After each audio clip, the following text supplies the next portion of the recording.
Thank you Kak Oci dan semua yang ada di sini. Selamat pagi semuanya, Shalom. Apa kabar hari ini? Luar biasa. Saya percaya kita berkata luar biasa karena kita punya Tuhan yang luar biasa. Amin. Boleh tepuk tangan dulu buat Tuhan kita yang luar biasa. Saya dikasih tema Man of Peace. Artinya kita jadi orang yang membawa damai. Dan tentunya kalau kita membawa damai pastinya harus ada damai dulu dalam diri kita. Karena nggak mungkin kita bagikan sesuatu yang kita sendiri nggak punya. Ya, itu hal yang mustahil, kita bagikan sesuatu yang kita sendiri nggak punya.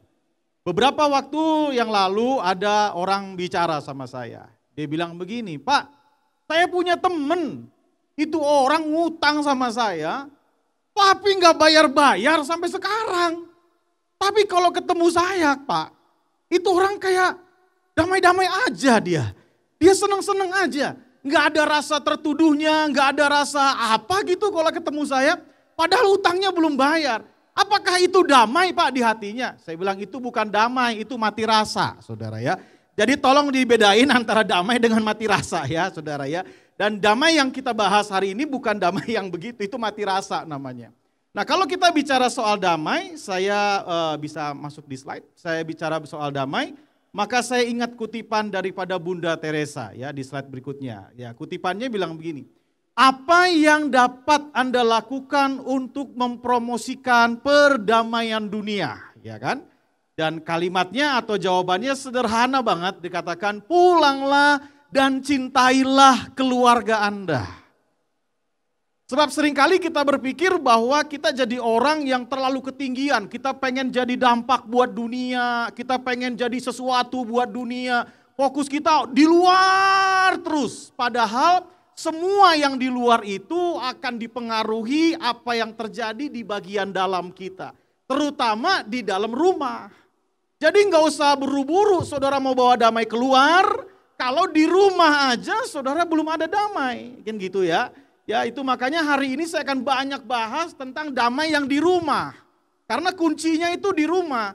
Saya sampai hari ini adalah orang yang mempercayai bahwa kalau kita kuat di rumah, kita kuat di luar rumah.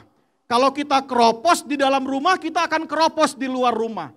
Walaupun kelihatannya bagus, apalagi zaman sekarang, zaman sosial media. Semua bisa dibungkus dengan rapi, saudara. Saya sebagai hamba Tuhan berkali-kali ketemu pasangan yang saya lihat di sosial medianya begitu mesra, lengket kayak perangko kemana-mana, gandengan tangan, berfoto dan lain sebagainya. Tiba-tiba datang kepada kita konseling dan ternyata mereka sudah cukup retak berbulan-bulan lamanya. Saya bilang kok bisa begitu? Kan kalian fotonya mesra. Nah kan kalau cuma foto Kak, kita cuma foto 1, 2, 3, cepret, habis itu sono loh. Ya kan saudara ya, foto tuh kan cuma 2-3 detik aja, habis itu disuruh minggir saudara. Cuman buat eksistensi aja, biar kelihatan aja. Dan semua itu bisa dibungkus di zaman sekarang. Nah hari ini saya ingin sampaikan bahwa yang Tuhan rindukan saudara dan saya, kita perkuat dulu yang ada di rumah kita. Kita perkuat dulu apa yang ada di dalam diri kita. Dan saya percaya kalau diri kita kuat, di rumah kita kuat, saudara gak usah bergumul, gak usah pikir yang macem-macem. Otomatis damai itu akan saudara bawa keluar. Karena saudara adalah orang yang memiliki damai. Tepuk tangan buat Tuhan kita, haleluya. Nah saya melihat ada orang berupaya untuk menciptakan damai di rumahnya. Tapi damainya ini damai yang semu kalau menurut saya. Ya, damainya semu banget ya. Coba bisa lihat slide berikutnya ya. Ada orang-orang, nah ini nih, damai yang semu. Yang pertama sikap yang apatis. Orang yang sikapnya apatis damai enggak? Oh damai, lihat aja. Tidak mau tahu dan peduli dengan urusan orang lain. Coba. Kalau di rumah saudara enggak mau tahu, enggak mau peduli sama urusan sesama saudara di rumah. Saya percaya rumahmu damai. Enggak ada yang perang, enggak ada yang konflik. Enggak ada yang lempar-lempar handphone, enggak ada yang lempar-lempar panci. Semuanya damai, wong masing-masing enggak ada yang mau tahu urusannya. Tapi pertanyaannya, apakah damai itu yang Tuhan mau? Jawabannya enggak. Iya kan? Dan sekarang banyak orang berupaya untuk cari damai di rumah cuma gini, ya udahlah anak-anak masuk kamar semuanya. Ya orang tua juga di kamarnya semuanya. Ya masing-masing. Gak ada yang mau tahu, anak urus sendiri, orang tua urus sendiri, pokoknya semua urus masing-masing. Beda zaman dulu ya. Zaman dulu itu satu remote TV itu diperebutkan, saudara. Ya, bapak mau nonton televisi aja, waduh, apalagi ini Indonesia lawan Argentina nih ya kan ya, para yang suka bola, saudara. Sementara orang tuanya atau ibunya demen lagi, ini drama Korea edisi yang terakhir lagi nih, saudara. Ini bener-bener lagi landingnya nih, gimana nih? Ya kan, sementara anak-anak juga butuh TV untuk main game. Nah, kira-kira gitu ya. Nah, zaman dulu tuh walaupun terjadi jedat-jedet, konflik kayak gitu, tapi bisa damai. Ngerti yang saya maksud ya? Itu enggak semu tuh, saudara, tetap bisa damai. Nah, sekarang orang berupaya untuk bikin damai dengan kekuatannya sendiri, dengan caranya sendiri, dengan sikap yang apatis. Ya udah deh. Kamu TV satu di kamar kamu kamar, udah kita masing-masing aja semuanya. Ya memang damai, tapi bukan damai itu. Bukan damai itu yang Tuhan mau. Bahkan di zaman sekarang kita bisa lihat, banyak keluarga-keluarga damainya luar biasa kalau di meja makan. Gimana enggak damai, saudara? Masuk di meja makan semuanya. Begitu makanan tersaji dengan begitu nikmatnya. Ya, si anak mulai foto jepret, istri foto jepret, suami foto jepret semuanya. Lalu begitu upload, asik masing-masing dengan sosial media masing-masing. Betul nggak? Kan nggak damai sih kelihatannya. Sibuk si A, sibuk balasin komen temennya. Si B sibuk balasin komen temennya.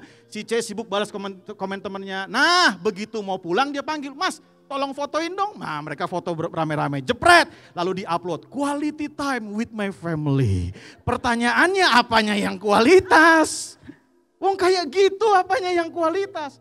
Tapi sekali lagi buat orang zaman sekarang ya itulah yang dibilang damai. Itulah yang dibilang rukun. Padahal bukan itu.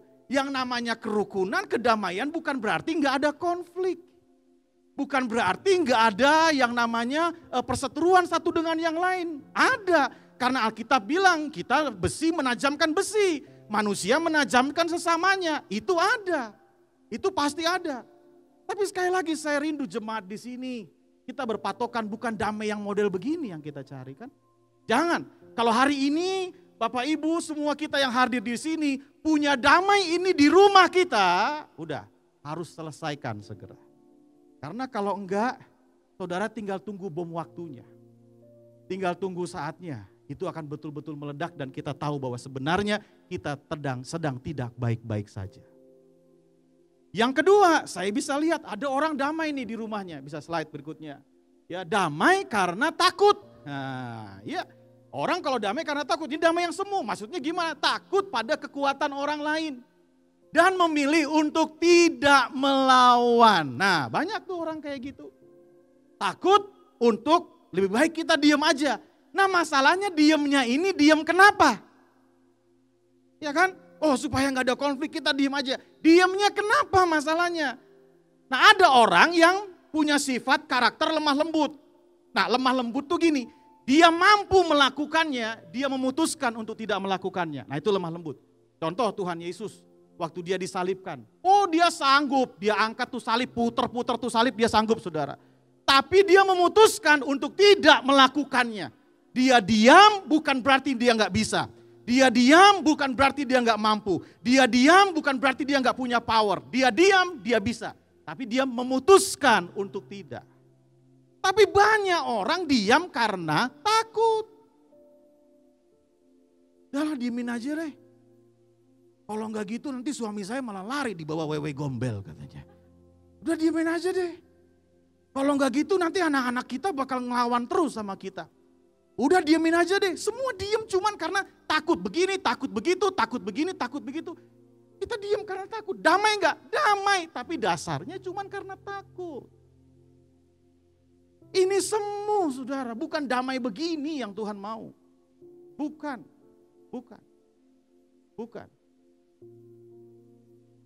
Bukan yang begini yang Tuhan mau. Yang berikutnya, damai yang semu berikutnya adalah begini, pasif. Pasif tuh ya tadi, ya cuman milih untuk diam dalam pengertian yang tadi karena takut, yang ini diamnya gini. Yang kuat maupun yang lemah sama-sama memilih untuk diam. Supaya yang lemah enggak diketahui kelemahannya, yang kuat enggak diketahui kekuatannya. Ada kan orang kayak begitu? Di kumpulan tuh ada yang kayak begitu, diam aja, pasif aja. Udahlah biar orang gak usah tahu, orang gak ngerecokin kita, udahlah kita cuma diam aja, pasif aja. Nah kalau sekomunitas ini pasif, saya mau tanya, damai enggak? Damai. Damai, wong pasif kok. Jadi rapat Natal kita begini. Terserah Kak Oci aja. Damai. Pasif kan? Gimana aja lah saya mah. Damai. Tapi nggak tahu ujuk-ujuk gimana, mulai duduknya pindah, yang tadinya di depan pindah ke belakang, ke pinggir dekat pintu. Nggak lama kemudian dicari entah kemana. Ditanya kenapa, nggak tahu juga kenapa. Damai, karena semua diem-diem aja. Nah itu cuma semu damai kayak gitu. Nah sekali lagi bukan damai itu yang Tuhan mau. Bukan, Tuhan mau bukan kita pasif, kita justru aktif dalam sebuah komunitas. Apa yang bisa saya berikan, apa yang saya bisa bantu, apa yang bisa saya kerjakan, itu ada spirit dalam sebuah komunitas. Bukan diam-diam aja. Damai kayak gitu, damai. Tapi sekali lagi, bukan itu kedamaian yang Tuhan inginkan. Semu damai kayak gitu.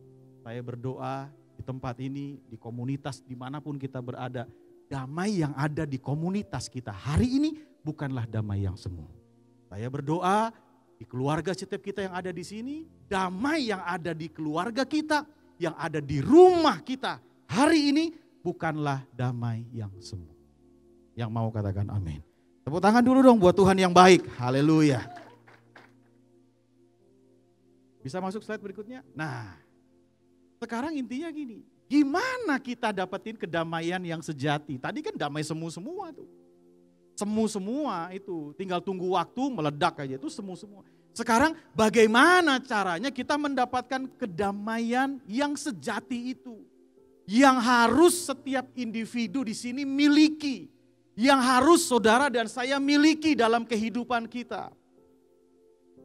Poin yang pertama di situ dikatakan, saya tuliskan begini. Sadari bahwa damai sejahtera merupakan warisan ilahi. Damai sejahtera itu sudah Tuhan berikan buat saudara dan saya. Dia sudah ada di dalam kita. Yohanes 14 ayat yang ke-27, bisa slide berikutnya dikatakan, damai sejahtera kutinggalkan bagimu. Damai sejahteraku, bukan damai sejahtera yang lain. Damai sejahteraku, damai sejahteranya Tuhan. Damai yang dari Tuhan, yang berasal dari Tuhan. Emang damainya Tuhan tuh kayak apa Pak? Damainya Tuhan kalau saudara lihat di Alkitab, orang banyak mau melempari dia dengan batu. Dia berjalan di antaranya dengan tenang dan damai. Itu damai dari Tuhan. Keren loh damainya Tuhan itu. Mau kiri kanan angin ribut kayak apa, dia tetap tertidur saudara. Itu damai yang dari Tuhan. Enggak terpengaruh sama situasi, tidak terpengaruh sama kondisi, tidak terpengaruh sama tekanan, tidak terpengaruh sama masalah, tidak terpengaruh sama omongan orang, tidak terpengaruh sama apapun. Itulah damai yang Tuhan miliki. Dan damai itu ada di dalam diri saudara dan saya sekarang. Sudah ada. Cuman kita nggak mau sadar aja. Kita nggak mau sadar aja. Atau mungkin karena ayat ini keskip buat kita. Ya kita nggak mau sadar aja. Dan Alkitab bilang, dan apa yang kuberikan tidak seperti yang diberikan oleh dunia kepadamu. Janganlah gelisah dan gentar hatimu.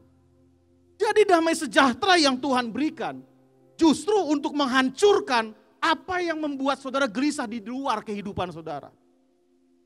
Saya bisa bilang ini damai tapi senjata peperangan yang hebat, ngerti ya saudara ya. Artinya ketika kita di dalam kegelapan, dalam tekanan, dalam persoalan, dalam masalah. Nah damai yang ada di dalam hati setiap kita itulah yang menaklukkan semua yang ada di luar itu. Banyak orang kalah karena dari dalamnya tidak ada kedamaian. Saya mau kasih hal yang sederhana dalam kehidupan. Dalam perjalanan saya mengiring Tuhan, saya temukan begini loh. Waktu kita dalam persoalan, kita dalam masalah. Seringkali Tuhan belum jawab doa kita seperti yang kita mau. Tapi cara Tuhan menjawabnya dengan cara menaruh damai sejahtera di hati kita. Memberikan damai sejahtera di hati kita. Oh iya, itu yang Tuhan taruh dalam diri kita. Saya berkali-kali dalam kehidupan punya persoalan, baik itu dalam pelayanan, baik itu dalam kehidupan secara pribadi. Dan kita berdoa sama-sama dan kita belum lihat jawabannya. Tapi damainya Tuhan udah taruh. Bulan Februari 2022, saya habis pelayanan di Zoom sama komunitas. Tiba-tiba saya mau rebahan, terus perut saya sakitnya luar biasa. Saya nggak pernah sakit perut kayak gitu. Udah dikasih obat, kasih apa sakit. Saya bilang sama istri saya nggak kuat nih. Ayo kita ke IGD, ke rumah sakit. Kita ke rumah sakit. Sampai di rumah sakit dicek semuanya bla bla bla bla bla. Tiba-tiba dokter bilang, "Pak, ini ada batu di kantong empedu Bapak, ada 7 ini dan udah mulai nyumbat nih Pak. Harus tindakan operasi Pak. Kalau enggak operasi saya enggak tahu apa yang terjadi." Lalu saya bilang sama istri saya, "Oh ya, coba kamu tanya berapa biayanya." Dokter udah langsung ngomong, "Ini operasinya aja 80 juta loh Pak." Wah, saya bilang sama istri saya, mobil kita juga kita jual enggak segitu harganya. Enggak segitu. Saya punya asuransi. Tapi di masa tahun-tahun itu kan banyak orang yang klaim juga karena habis COVID dan lain sebagainya. Dan di masa-masa itu saya panggil teman saya yang memang agen asuransi saya bilang, "Tolong bisa nggak kamu turunin premi saya?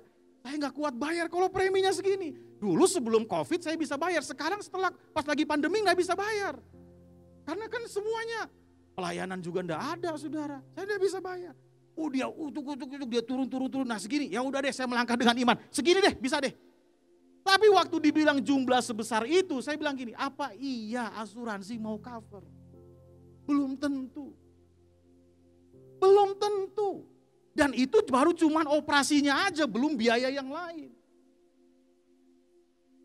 Tapi yang aneh dalam diri saya nggak ada ketakutan. Yang ada damai. Kan bingung saudara. Saya kadang-kadang suka cek juga, apakah saya mati rasa gitu. Oh ternyata enggak. Saya coba cek juga ya kan.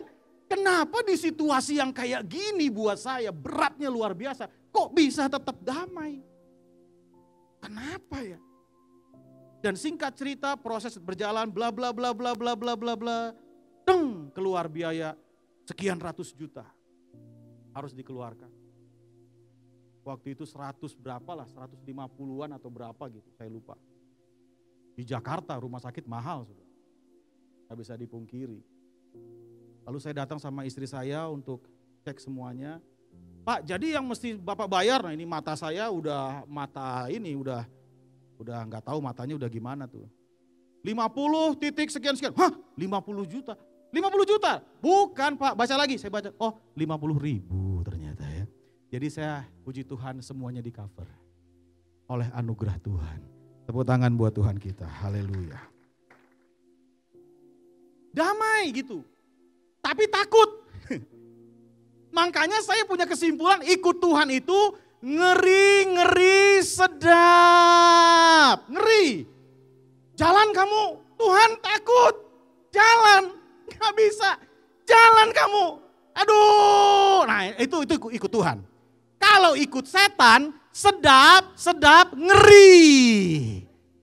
Ikut setan kan semua enak awalnya saudara, endingnya ngeri.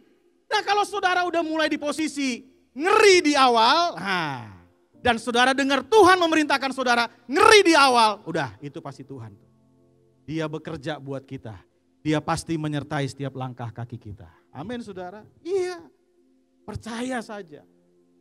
Itu makanya firman Tuhan bilang damai sejahteraku kutinggalkan bagimu, udah ada.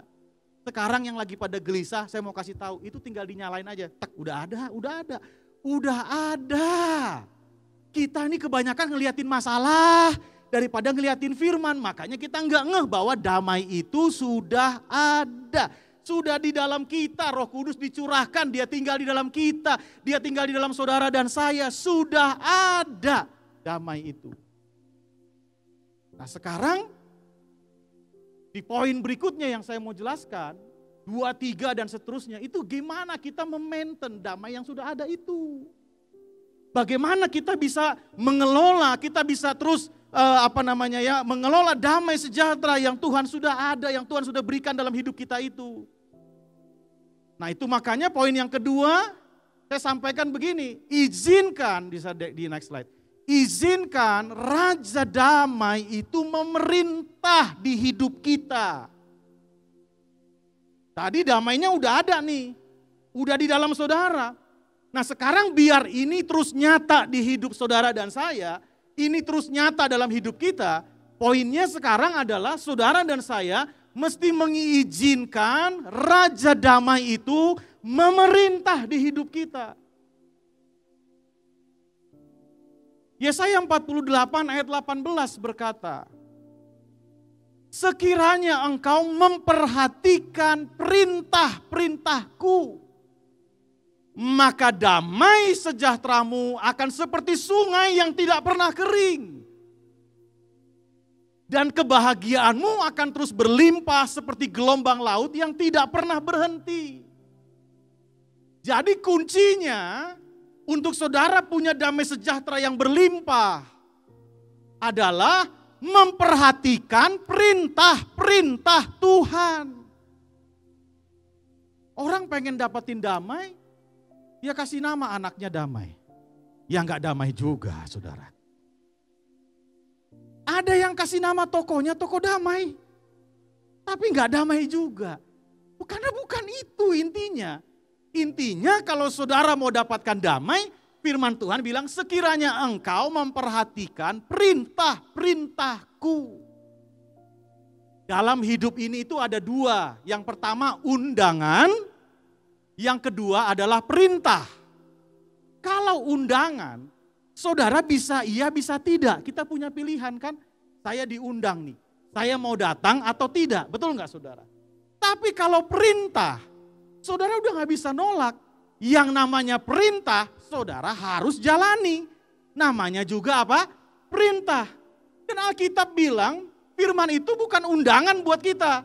Firman itu adalah perintah Tuhan buat kita untuk kita lakukan. Nah masalahnya ketika kita melihat itu sebagai perintah, pertanyaannya buat kita sekarang adalah bagaimana mata kita melihat sang pemberi perintah. Kalau kita buat dia cuman sekedar, ya kan banyak kita gitu ya ikut Tuhan ya. Kita ngomong dia Tuhan, tapi sebenarnya di hidup hari-hari dia bukan Tuhan buat kita. Kita mau keluar kota, rumah kosong, kita bilang Tuhan tolong jagain rumah saya. Nah jadi cuman kayak satpam aja saudara ya. Kita butuh uang untuk anak sekolah, Tuhan tolong kasih saya uang untuk anak sekolah. Ya bangkir aja buat kita, tanda tangan beres. Tuhan saya sakit, saya butuh kesembuhan, dia cuma dokter buat kita. Dia gak memerintah. Jadi makanya saya bilang poinnya gini, jadikan dia raja. Sebab tanpa saudara jadikan dia raja,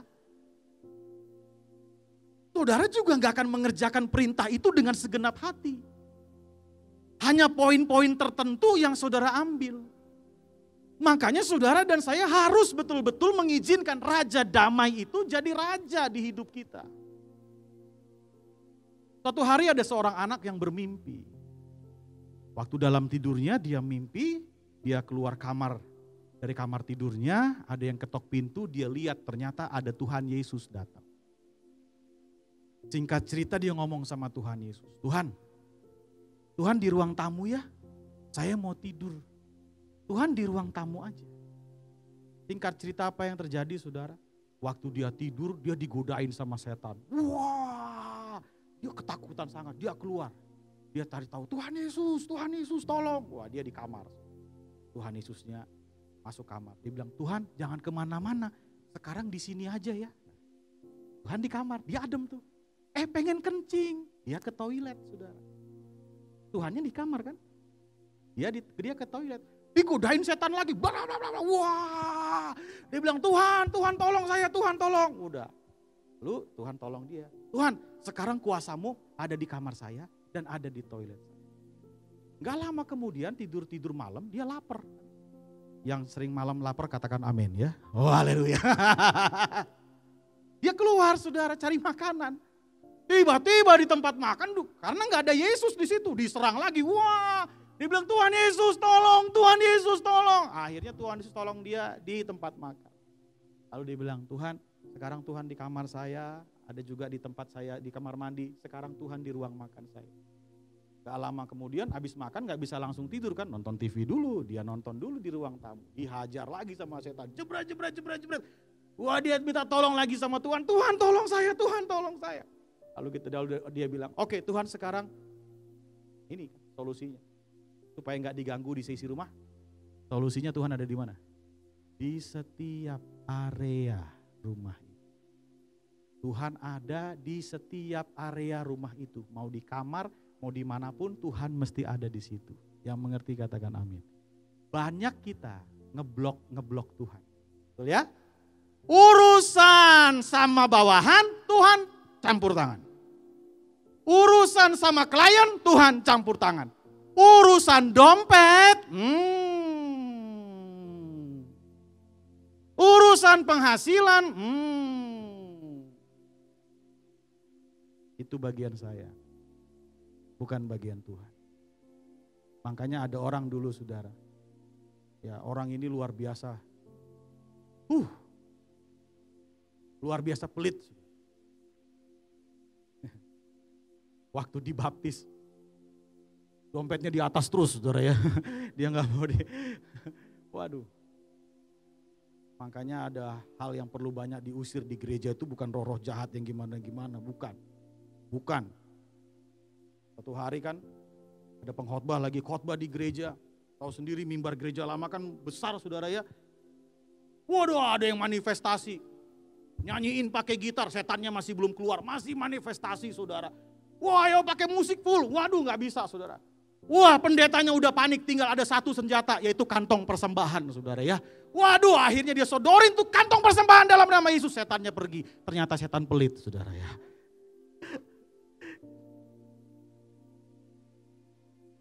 Kita selalu ngotakin Tuhan.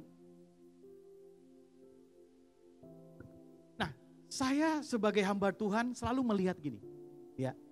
Area di mana saudara tidak menjadikan Yesus sebagai raja, justru di area itu masalahmu selalu bergulung-gulung di situ tuh.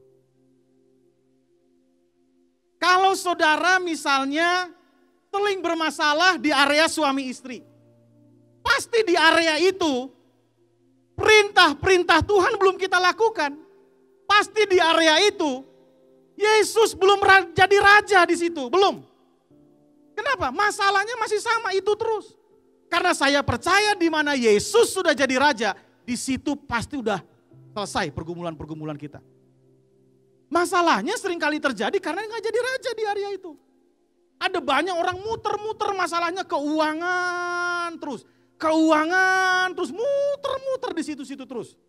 Begitu saya cek, kita ngobrol sama-sama, ternyata di area itu Yesus belum jadi raja dalam hidupnya.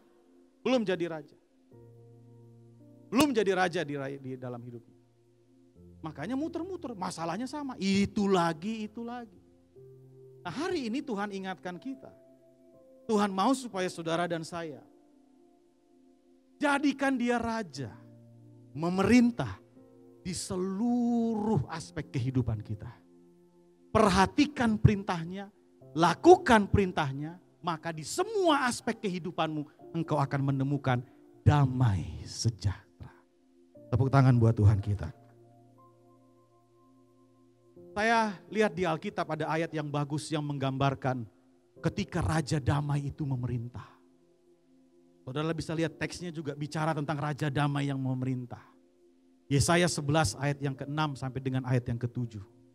Firman Tuhan bilang begini. Serigala akan tinggal bersama domba.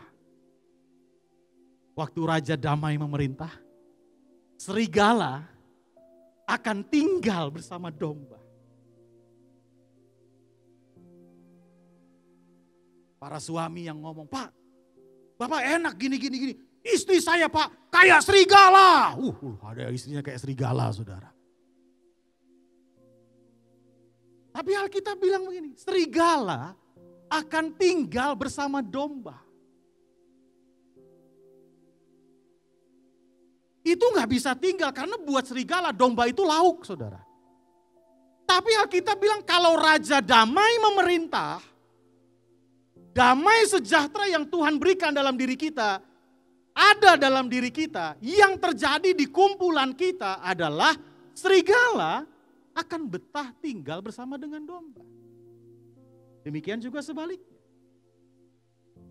Dan dibilang begini lagi, dan macan tutul akan berbaring di samping kambing. Semua ini bertolak belakang dan jauh tolak belakangnya. Bahkan bisa dibilang yang satu pemangsa, yang satu yang dimangsa, saudara. Tapi Alkitab bilang kalau Raja Damai memerintah, ini bisa jadi satu. Ini bisa bersama-sama.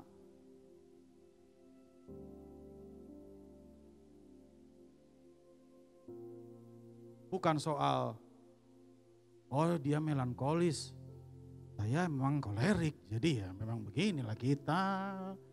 Jadi ya udahlah mendem-mendem aja, bukan itu. Suatu hari ada orang tanya sama saya, menurut kakak jodoh itu apa? Saya bilang begini, jodoh itu adalah ketika kedua belah pihak sepakat untuk menjadikan firman Tuhan pegangan hidupnya. Selama kedua belah pihak sepakat menjadikan firman Tuhan sebagai pegangan hidupnya, dia akan terus bersama-sama. Tapi saat salah satu memutuskan untuk tidak lagi menjadikan firman Tuhan sebagai pegangan hidupnya, disitulah kehancuran mulai terjadi. Jadi saya bilang begini, serigala akan tinggal bersama domba. Tanpa harus isi kuesioner. Dia karakternya apa, dia ininya apa, dia apa ini, bukan. Asal dua-duanya pegang firman Tuhan, ngerti ya? Asal dua-duanya memperhatikan perintah-perintah Tuhan, bisa terjadi. Bisa. Anak lembu dan anak singa akan makan rumput bersama-sama. Buat lembu, ini makanan saya. Buat singa, singa bergumul kok dia makan rumput, saudara. Tapi bisa satu meja makan. Kan paling nikmat kalau kita semua itu bisa satu meja makan. Paling gak enak kalau kita tinggal di satu rumah tapi gak bisa satu meja makan. Tapi kalau sama-sama satu hidangan, itu enak di meja makan. Bisa ngobrol, bisa apa, dan lain sebagainya. Lembu dan beruang akan makan sama-sama makan rumput dan anaknya akan sama-sama berbaring. Sedang singa akan makan jerami seperti lembu. Gak peduli karakter dasarmu apa. Peduli. Saya bukan gak percaya kuesioner. Oke, itu cuma alat. Oke, itu cuma alat. Alat bantu untuk saudara tahu di mana posisimu hari ini. Di mana posisimu sekarang. Itu alat bantu. Jangan diberhalakan dan berkata, seitulah karaktermu sampai semati-matinya kita seumur hidup kita. Enggak. Kita ini dibaharui di dalam Kristus. Manusia batinia kita diperbaharui hari ke sehari. Karakter kita diperbaharui. Karena goal daripada karakter kita adalah menjadi serupa dan segambar dengan Yesus. Itu alat bantu untuk saudara tahu di mana sekarang saudara berada. Saya punya banyak teman yang bermain di area itu, saya support. Teman-teman saya yang bermain, saya support. Kalau saya ketemu orang-orang yang perlu dites, silahkan dites. Tapi jangan bergantung, aduh banyak orang udah mentuhankan gitu loh. Saya ini melankolis loh, melankolis saya ini, melankolis mau sampai kapan?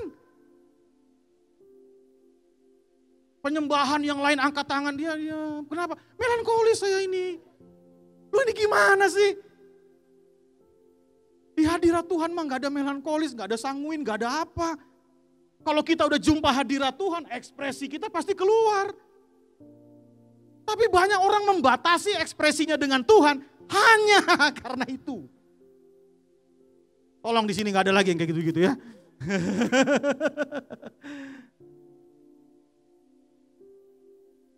Saya sampai jam berapa nih? Tiba-tiba udah pengen makan siang semua nanti. Oke, yang ketiga deh. Pada aja yang ketiga. Hidup dalam kebenaran. Memperhatikan perintah-perintah Tuhan. Sekarang Tuhan bilang, makanya saya bilang damai sejahtera itu gak jauh-jauh dari kebenaran. Slide berikutnya, Yesaya 32 ayat 17. Firman Tuhan bilang begini, di mana ada kebenaran, di situ akan tumbuh damai sejahtera. Dan akibat daripada kebenaran ialah ketenangan dan ketentraman untuk selama-lamanya. Jadi marilah kita jadi orang-orang yang cinta, lapar, dan haus akan kebenaran. Bukan setia pada pembenaran. Yang bikin kita susah berubah itu bukan karena kebenaran. Yang bikin kita susah berubah karena kita berpegang pada pembenaran. Kita mau kebenarannya kita. Kita mau cocok-cocokkan diri kita dengan kebenaran-kebenaran yang ada. Kita mau cocokin aja gitu, mana yang pas buat kita, mana yang enggak pas kita buang, yang pas kita ambil. Semuanya cuma model kayak begitu. Itu enggak akan merubah kita. Dan itu tidak akan mendatangkan damai sejahtera buat kita. Nah kalau kita mau hidup dalam kebenaran, Alkitab bilang di situ akan tumbuh damai sejahtera dan akibat daripada kebenaran adalah ketenangan. Makanya Yesaya 48 ayat 22, slide berikutnya. Alkitab jelas lagi dalam kitab Yesaya berkata begini, tidak ada damai sejahtera bagi orang-orang fasik. Firman Tuhan, bukan saya ngomong. Firman Tuhan. Siapa orang fasik? Orang fasik itu bukan gak tahu kebenaran. Orang fasik itu tahu firman Tuhan. Tapi mereka memutuskan untuk tidak melakukan firman Tuhan. Dan buat orang-orang yang cuma tahu firman Tuhan dan memutuskan untuk tidak melakukan firman Tuhan. Alkitab dengan jelas berkata, gak ada damai sejahtera buat mereka. Gak ada damai sejahtera buat mereka. Tidak ada damai sejahtera buat orang-orang yang tidak mau hidup dalam kebenaran. Di setiap area kehidupan kita, kebenaran bilang apa? Dalam keuangan, kebenaran bilang apa? Suami istri, kebenaran bilang apa? Mendidik anak, kebenaran bilang apa? Pertumbuhan karakter, kebenaran bilang apa? Kita mesti menyelaraskan hidup kita dengan setiap kebenaran. Itu yang mendatangkan damai. Dan Alkitab bilang, dan dampak dari itu semua kita akan jadi orang yang tenang. Ketenangan itu menyegarkan bukan cuma jiwa kita, tapi tubuh kita juga jadi bagus kalau kita tenang. Makanya Alkitab bilang hati yang gembira adalah obat yang manjur. Banyak sekarang orang sakit bukan karena faktor luar, faktor yang lain, tapi karena faktor di dalam. Jiwanya enggak tenang. Akhirnya asam lambungnya naik. Dan seterusnya, akhirnya muncullah tuh sakit penyakit dan lain sebagainya. Karena jiwanya enggak tenang. Kenapa enggak tenang? Karena enggak ada damai. Kenapa enggak ada damai? Karena tidak menghidupi kebenaran. Enggak menghidupi kebenaran. Saya bukannya anti. Ya, semua yang diposting misalnya di sosial media. Tapi saya mau kasih tahu saudara juga masih punya filter untuk itu. Waduh, saya kalau lihat itu ya, menurut kacamata manusia benar semua yang disampaikan. Lalu kita bilang, nah begini nih harusnya nih. Itu motivasi, semua mereka ngomong, iya begini. Ya menurut manusia kan, kacamata manusia. Tapi kan kita harus kembali, firman Tuhan bilang apa? Oh kalau kamu disakiti, lawan balik. Kenapa? Kamu juga kan berhak bahagia. Berhak bahagia. Itu yang sering terjadi. Yuk mari hari ini hidup dalam kebenaran. Filter, taring semua. Jangan ditelan mentah-mentah saudara. Aduh kalau saya lihat semuanya. Apalagi sekarang cuma 1 menit kan saudara. Saya nggak tahu generasi ke depan tuh bakal kayak apa. Saya sudah pelajari. Selama saya hidup sebagai orang Kristen, saya dari lahir udah Kristen. Langsung Kristen saya. Haleluya langsung saya. Dulu Kristen langsung Kristen. Saya pelajari gini. Dulu orang beribadah tuh bisa 2 jam lebih. Firman Tuhan itu bisa 1 jam lebih. Dan konsentrasi orang tuh masih gini. Nyata.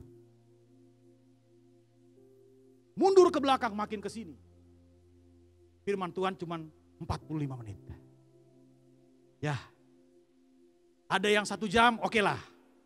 Tapi daya konsentrasi orang saya lihat sudah mulai berkurang. Di zaman pandemi, firman Tuhan lebih turun lagi, saudara. Saya sekarang kalau khotbah sudah kasih tahu, Pak Ade 30 menit khotbahnya. Bukan, sudah termasuk altar call. Saya sudah termasuk altar call, berarti saya khotbah berapa lama ini?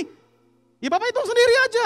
Kalau Bapak mau 2 altar call, spare 10 menit. Berarti Bapak khotbah cuma 20 menit. 20 menit saya mau bagi apa?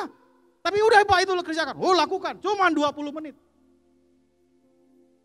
Dan sekarang muncul generasi yang bisa lihat video khotbah, dia putar, dia skip, video khotbah, dia skip, video khotbah, dia skip, dan itu dari masa kecil. Yang saya pelajari, itu akan mempengaruhi pertumbuhan otak dan akhirnya berpengaruh kepada tingkat konsentrasi.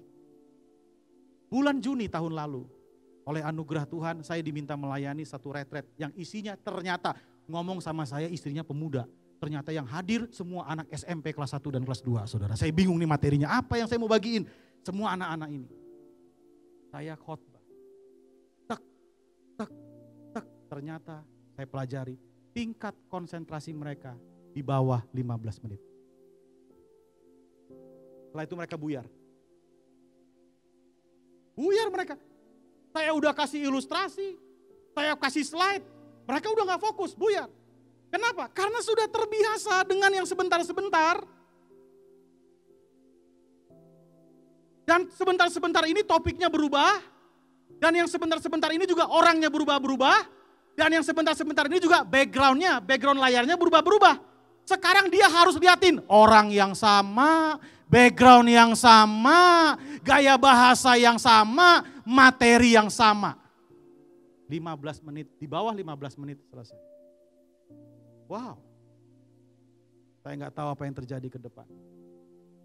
Semua orang akan mengarah kepada gini, nggak punya kedalaman tentang kebenaran. Singkat aja cuma. Makanya saya percaya, semua yang ada di sini, yuk terlibat dalam komunitas dan pemuritan. Karena cuma di area itu, kita bisa bicara lebih dalam. Orang bilang sama saya, kakak ngomong sedalam ini sama saya di meja makan, kenapa gak pernah kakak khotbahin? Saya bilang, saya gak punya waktu untuk menerjemahkan, membagikan apa yang saya bagikan kepada kamu sekarang di mimbar. Cuma 20 menit. Dan yang lucunya sekarang di bagian-bagian yang bisa viral dipotong. Iya kalau viralnya benar, saudara. Kalau viralnya dicaci maki. Padahal orang cuma dengerin saya sekian detik aja. Saya nggak mau kebenaran itu jadi omongan. Jadi hal yang nggak baik. Makanya saya pilih sekarang. Yang benar-benar keluar dari hati saya yang paling dalam. Ternyata cuma bisa saya bagi di meja makan. Bukan berarti pulang dari sini saudara harus ajak saya makan, bukan. Maksud saya punya ruang sekarang cuma segitu. Kalau dulu di mimbar kita bisa jelasin. Sekarang udah susah, waktunya sangat mepet. Takutnya cuma keterima sepotong. Udah sepotong, pengertiannya makin sepotong lagi. Loh saya kan sering, pasti Kak Oci juga pernah deh kan. Pas lagi khotbah, begitu nyampe tiba-tiba ada jemaat yang bilang, Pak khotbah Bapak memberkati saya. Maksud Bapak kan tadi gini-gini, padahal maksudnya dia itu bukan maksud kita, betul gak? Salah nangkep nih orang gitu kan. Iya kan, salah nangkep kan. Nah bayangin kalau kita udah waktunya mepet, orang salah nangkep lagi saudara. Aduh capek. Dari situ saya paham kenapa Tuhan Yesus punya waktu untuk 12 murid. Kenapa Tuhan Yesus cuma punya waktu untuk 3 orang. Dan kenapa Tuhan cuma bukakan kitab Wahyu hanya untuk 1 orang. Enggak gampang saudara. Makanya gini, saudara yang lapar dan haus akan kebenaran, hatimu pasti teriak dan ingin dimuridkan. Tapi kalau saudara cuma jadi penonton, hasilnya cuma gitu. Cuma jadi penggembira aja. Hasilnya cuma kita jadi sekali lagi cuma jadi penggembira aja. Terakhir, oh haleluya. Saya percaya semua jemaat paling suka kalau pendeta sudah bilang yang terakhir, haleluya. Roma 12 ayat yang ke-10, firman Tuhan berkata, tetapi kemuliaan, kehormatan, dan damai sejahtera akan diperoleh semua orang yang berbuat baik. Pertama-tama orang Yahudi dan juga orang Yunani. Tetapi kemuliaan, kehormatan, damai sejahtera akan diperoleh semua orang yang berbuat baik. Yang terakhir, berbuat baiklah. Berbuat baiklah. Bantu orang yang susah. Kamu akan ketemu damai sejahtera di hatimu. Saya dalam hidup ini berkali-kali rekening saya cuma numpang lewat, saudara. Pak, tolong bantu si anak ya. Strut, numpang lewat, Pak. Yang numpang lewat gini aja, saya senang, saudara. Apalagi saudara yang turun tangan membantu langsung, betul nggak, saudara? Yang numpang lewat aja saya penuh damai sejahtera. Senang ya, bisa jadi saluran, ngerti ya? Senang itu. Kalau nggak percaya, coba saudara praktek. Tolong orang lain, pasti saya percaya ada damai di hati saudara. Yang berlimpah-limpah kalau saudara mau bantu, mau tolong orang lain. Tapi kalau kita nggak mau menolong orang lain, hidup untuk diri sendiri, nggak ada damai. Makanya kalau saudara mau ada damai, berbuat baik, bantu sesama kita. Tolong orang-orang di sekeliling kita yang memang betul-betul butuh pertolongan. Saya berkali-kali ngalami, di mana ada orang butuh pertolongan. Begitu saya punya kekuatan untuk menolong orang ini. Yang muncul di hati saya damai dan sukacita Tuhan. Ternyata ayat ini benar. Waktu kita berbuat baik, disitulah ada damai sejahtera yang terus berlimpah dalam hidup kita. Saya tutup dengan satu cerita. Saya sama istri oleh anugerah Tuhan hari ini diberikan kepercayaan untuk mementor, untuk ngurusin anak-anak dari sekolah dari Rote, sekolah dari Kupang, yang dapat beasiswa di Serpong. Ya, di Serpong mereka dapat beasiswa. Anak-anak ini nggak punya orang tua di sini. Dan mereka juga, beberapa dari mereka udah kalah mental sebelum nyebrang. Mereka dapat beasiswa, nyampe di pelabuhan nggak berani nyebrang. Kenapa? Takut nanti di sana bagaimana. Dan lain sebagainya. Singkat cerita, kami berdua sama istri terpanggil untuk melayani mereka. Jujur, dalam hati kok kayaknya dari nol lagi nih, ngelayanin yang begini kan, itu kayak kita nggak didik anak dari kecil lagi, ulang lagi, ngomong lagi soal saat teduh, ngomong lagi soal firman Tuhan dan seterusnya. Ternyata nggak cuma itu, saya pikir cuma bekal rohani. Ternyata di saat liburan, mereka kan nggak punya keluarga, mereka juga cuma diem aja di kamar nggak ngapa-ngapain. Kasihan juga, saya bilang sama istri, yuk kita ajak mereka main gitu, saudara. Ajak main. Nah, tahu sendiri anak muda kan, iman tebal, dompet tipis, saudara. Berarti kalau saya ngajak main, dompet siapa yang keluar? Dompet saya yang harus keluar, saudara. Saya tanya sama istri, masih ada nggak kita nih buat bulan ini? Kayaknya masih bisa deh. Ya udah deh kita ajak mereka main kemana kayak gitu. Yang penting mereka seneng, mereka bisa lihat dunia yang lain di Jakarta. Mereka lihat Monas aja udah seneng banget, saudara. Wah, udah seneng banget. Ya udah deh kita main deh. Main, keluarin. Tahu, saudara. Waktu kayak saya keluar, bayar. Mereka makan, mereka bisa ketawa dengan makanan, mereka senang. Bayar. Secara hitungan berat. Tapi dengar baik-baik. Secara damai sejahtera berlimpah.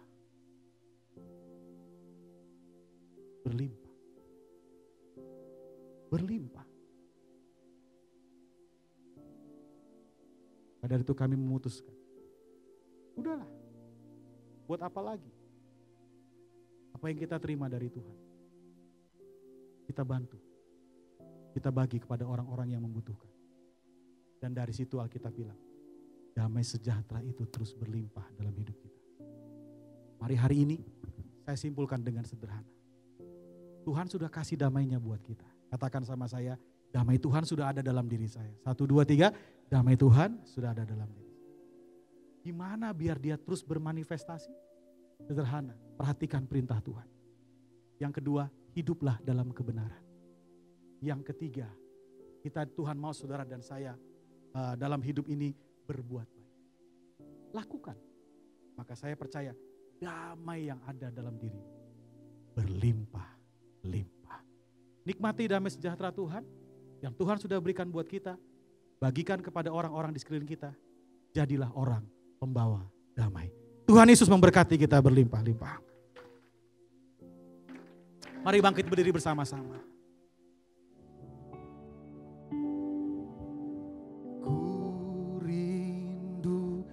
setiap waktu hidupi kebenaran-Mu, bukan dengan kuatku, namun karena Roh-Mu,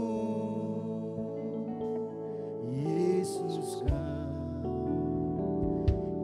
ku pegang teguh. Kaulah Tuhan, Kaulah Raja, Engkaulah Tuhan. Amin. Engkaulah Raja, berdaulat atas hidupku, ku berserah. Engkaulah Tuhan, Engkaulah Raja, Engkaulah Tuhan. Inilah kunci damai sejahtera ada di dalam diri kita. Izinkan Raja Damai memerintah di hidup kita. Atas hidupku, ku sekali lagi, Engkaulah Tuhan, Engkaulah Tuhan. Kau Raja kami, Engkaulah Raja, berdaulat atas hidupku, ku berserah penuh. Siang hari ini, biar setiap kami memutuskan Raja Damai itu memerintah di hati kami. Siang hari ini biar kami memutuskan untuk kami menjadi orang-orang yang senantiasa memperhatikan dan tinggal dalam setiap kebenaran Tuhan. Siang hari ini biar kami menjadi orang-orang yang memutuskan untuk selalu berbuat baik. Karena kami mengerti bahwa damai sejahtera ilahi sudah ada dalam diri kami. Namun selama ini karena kami mengabaikan kebenaran, kami tidak melakukan perbuatan yang baik yang seperti Tuhan inginkan, itu seperti terkubur di dalam hati kami Tuhan. Tapi hari ini aku berdoa buat setiap kami di tempat ini, biar damai sejahtera yang melampaui segala akal, itu boleh senantiasa memerintah dalam hati dan pikiran anak-anak-Mu. Apapun persoalan yang kami alami, kalau kami punya damai Tuhan, maka kami percaya tidak ada satu kondisi pun yang mampu mengalahkan kami. Tidak ada satu situasi pun yang mampu membuat kami tergeletak. Karena kami percaya damai sejahtera Tuhan memampukan kami untuk menaklukkan dan merubah setiap situasi dan kondisi yang ada. Terima kasih Bapa di surga. Aku berdoa untuk setiap rumah tangga yang ada di tempat ini. Aku berdoa biarlah damai yang sejati yang ada di rumah tangga kami.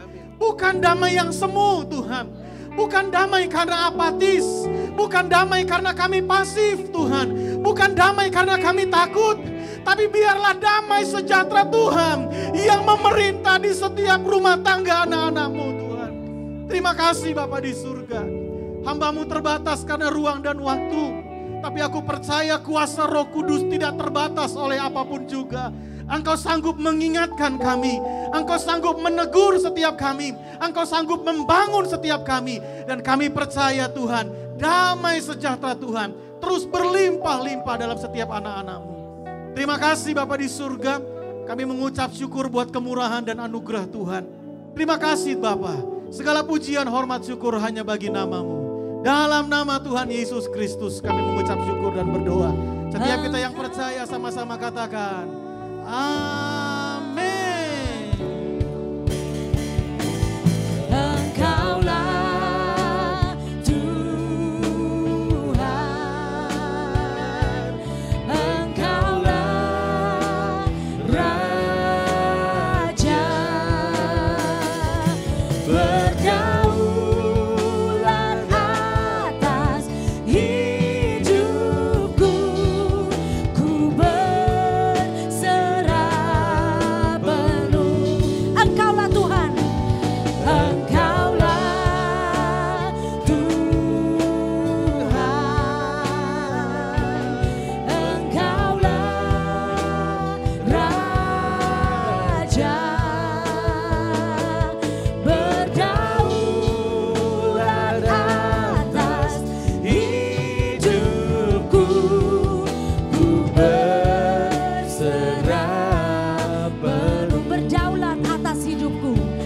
Ber